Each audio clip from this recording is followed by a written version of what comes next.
So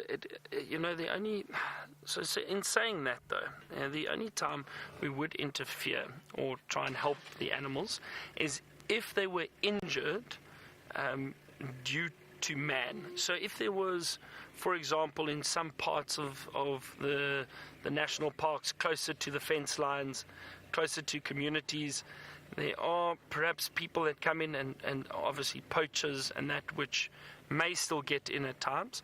If an animal is injured, he's got his tongue out, hasn't he? If these animals are injured because of people, then we would call in a vet and we would try and help the animal, because that is not natural. That has not been caused naturally. So that is different. If the animal is injured because of man, then we may intervene to try and help them, and it's purely because it was not a natural incident. But anything else, if a lion runs into a tree stump and cuts itself or damages its leg, it happens for a reason. But in saying that, all these animals have the amazing ability to heal very, very well. And I've seen lions, I've seen leopards, where what we've done in the past, and a nice example is a female leopard that we saw, and she was a very regularly on near Badaka. Maybe we're lucky and we see some movement.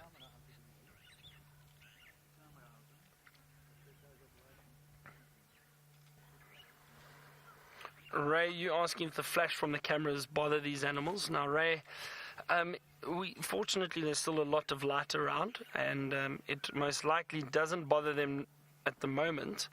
The one thing though, and I've always told guests of mine, is that we do need to be careful and respectful of the animals at night time. Flash photography, it's like us. Now, if you think of a flash going off in your eyes, it affects our eyes. Now you can imagine these lions that have very sensitive eyes, the flashes will definitely affect them. So we do try and be, or at least I try to be very respectful of the animals and careful, and let the guests know that we need to be sensitive. But also at night you don't really get great photographs, even if you're using the flash. So the best thing at times is just enjoy the sighting. I know it's important and wonderful to get fantastic pictures of the animals, but I think occasionally people lose sight of what's actually going on in front of them. They lose the feeling of the actual sighting because they're busy looking through their lens the whole time. So it's nice to get pictures for a while. Because she's got such a young calf, you can see they're just sort of edging away. So we're going to keep our distance from her.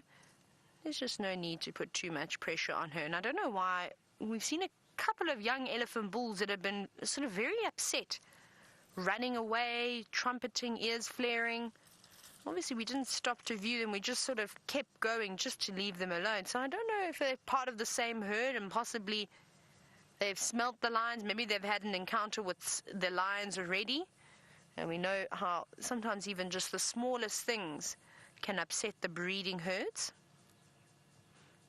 It's okay, big girl.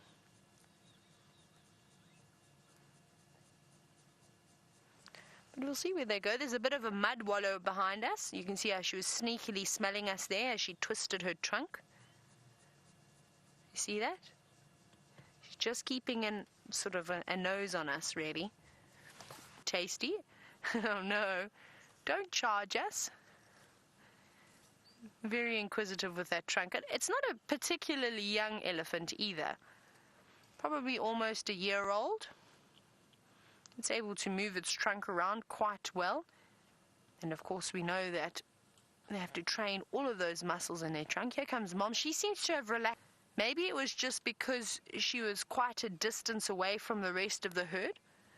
Perhaps she felt a little bit vulnerable. Maybe I accidentally got in between her and the herd, and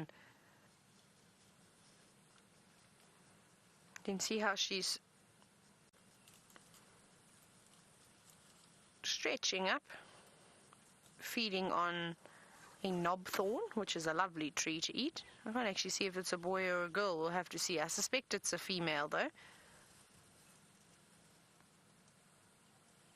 Sorry, Kirst, I missed the question that